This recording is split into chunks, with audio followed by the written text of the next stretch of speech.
Assalamualaikum warahmatullahi wabarakatuh. Halo teman-teman, saya Widya Husaina Sibuhan dari Fakultas Dakwah dan Komunikasi, Prodi Komunikasi Penyiaran Islam. Kali ini saya akan membahas tentang peran media sosial dalam penyiaran Islam dengan mata kuliah Metode Hadis Tematik dan dosen pengampu Bapak Haji Muhammad Iqbal Abdul Muin, LCMA. Pertama, saya akan membahas tentang pentingnya media sosial. Pertama, saya akan membahas tentang pentingnya media sosial. Apa itu media sosial? Media sosial dapat dipahami sebagai suatu platform digital yang menyediakan fasilitas untuk melakukan aktivitas sosial bagi setiap penggunanya. Ada beberapa aktivitas yang dapat dilakukan di media sosial, misalnya melakukan komunikasi atau interaksi hingga memberikan informasi atau konten berupa tulisan, foto, dan video. Nah, media sosial memiliki peran yang signifikan dalam dakwah karena memungkinkan penyebaran pesan-pesan keagamaan dengan cepat dan luas kepada audiens yang lebih besar, serta memfasilitasi interaksi dan diskusi tentang nilai-nilai keagamaan di antara pengguna. Berdasarkan PowerPoint yang sudah saya paparkan dan teman-teman bisa melihatnya, saya membahas hadis terkait media sosial dalam penyiaran Islam. Berdakwah di internet banyak macamnya, diantaranya menyebar kebaikan dan berbagi pengetahuan. Ketika ada postingan buruk tentang seseorang, menyebar aib sesama, kita bisa saling mengingatkan. Jika sudah melakukan hal demikian, secara tidak langsung kita sudah berdakwah. Perkara mungkar bisa dihentikan dengan cara mengimani hadis ke-34 Arba'in yang diriwayatkan oleh Imam Muslim yang berbunyi An Abi Sa'id Rudri radhiyallahu anhu qala sami'tu Rasulullah sallallahu alaihi wasallam yaqulu man ra'a minkum munkaron falyughayyirhu biyadihi fa illam yastati fa bilisani fa illam yastati fa biqalbihi wa zalika adaful iman, yang artinya dari Abu Sa'id Al-Khudri radhiyallahu anhu, ia berkata, aku mendengar Rasulullah sallallahu alaihi wasallam bersabda, barang siapa dari kalian melihat kemungkaran, ubahlah dengan tangannya, jika tidak bisa, ubahlah dengan lisannya, jika tidak bisa, ingkarilah dengan hatinya, dan itu merupakan selemah-lemahnya iman. Dari hadis tersebut kita bisa belajar bahwa ketika ada seseorang yang mengetahui adanya keburukan atau kemungkaran, meskipun tidak secara langsung, kemungkaran itu bisa hanya mendengar berita atau melihat di internet, namun saat kita sudah mengetahuinya dengan yakin bahwa itu sebuah kemungkaran, jika memungkinkan untuk merubah lewat kekuasaan yang dimiliki, kita bisa merubahnya. Tapi jika dengan mengingatkan dirasa belum mampu, maka cukup dari hati mengakui bahwa itu sebuah kemungkaran. Selanjutnya di poin ketiga saya akan membahas tentang strategi penggunaan media sosial. Ada beberapa strategi yang bisa teman-teman gunakan dalam penggunaan media sosial. Yang pertama ada konten berkualitas. Teman-teman harus membuat konten yang menarik, informatif, dan inspiratif seperti artikel, kutipan, video, atau gambar yang mendukung pesan dakwah. Yang kedua, konsistensi. Tetap konsisten dan dalam mengupdate konten dan berinteraksi dengan audiens untuk mempertahankan kehadiran dan relevansi. Yang ketiga ada penyampaian pesan yang jelas.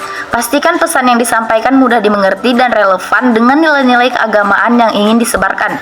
Yang keempat ada etika dan kesantunan. Teman-teman selalu berkomunikasi dengan hormat dan kesantunan, menghindari kontroversi yang tidak perlu dan menjaga integritas pesan dakwah.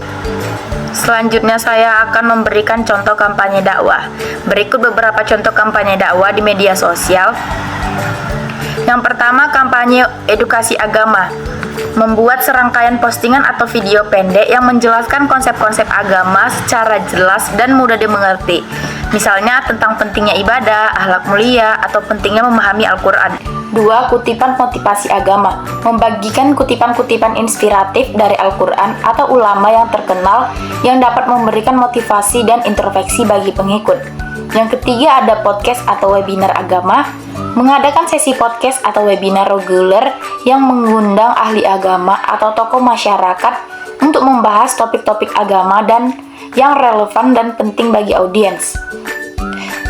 Yang keempat ada diskusi interaktif, mengadakan sesi tanya jawab atau diskusi langsung di platform media sosial dengan topik-topik tertentu dalam agama untuk meningkatkan pemahaman dan kesadaran akan nilai-nilai agama.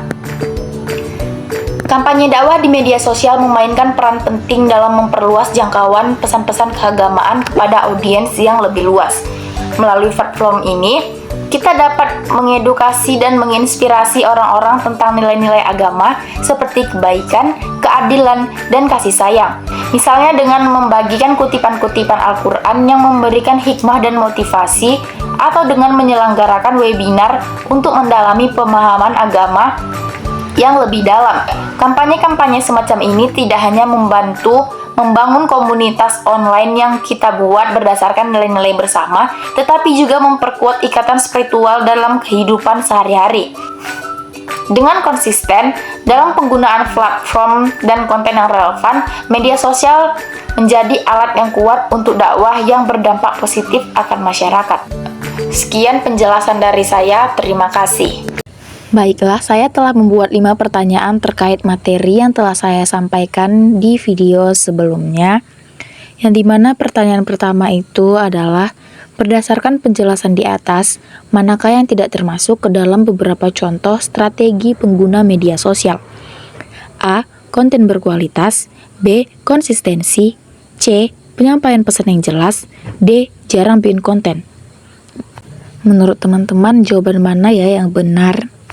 Dan yang benar itu adalah jawaban D, yaitu jarang bikin konten. Pertanyaan kedua, apa saja yang tidak termasuk ke dalam contoh kampanye dakwah di media sosial? A. Edukasi agama. B. Podcast atau webinar agama. C. Ngerumpi manja.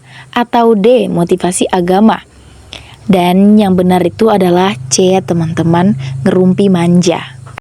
3. Siapa perawi yang dijelaskan hadis tersebut? A. Hadis riwayat Muslim. B. Hadis riwayat At-Tirmizi.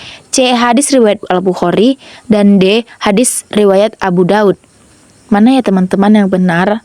Dan yang benar itu adalah A. Hadis riwayat Muslim. Sejauh ini teman-teman sudah benar berapa ya? Pertanyaan selanjutnya adalah, kenapa harus membuat konten yang menarik? A. Biar orang-orang tertarik. B. Membosankan. C. Asik aja. Atau D. Tidak apa-apa. Dan yang benar itu adalah A teman-teman, biar orang-orang tertarik, biar banyak yang nonton konten kita. Pertanyaan terakhir adalah, apakah umat Islam wajib berdakwah? Menurut teman-teman mana ya jawaban yang betul? A. Wajib bagi yang berilmu. B. Makruh. C. Haram. D. ABCD benar. Dan yang betul itu adalah A ya teman-teman, wajib bagi yang berilmu. Sejauh ini teman-teman sudah benar berapa atau salah berapa? Bisa di komen di bawah ya teman-teman. Terima kasih kepada teman-teman yang telah menyaksikan video saya, dan sampai jumpa di video selanjutnya. Saya Widya Husaini Hasibuan. Wassalamualaikum warahmatullahi wabarakatuh.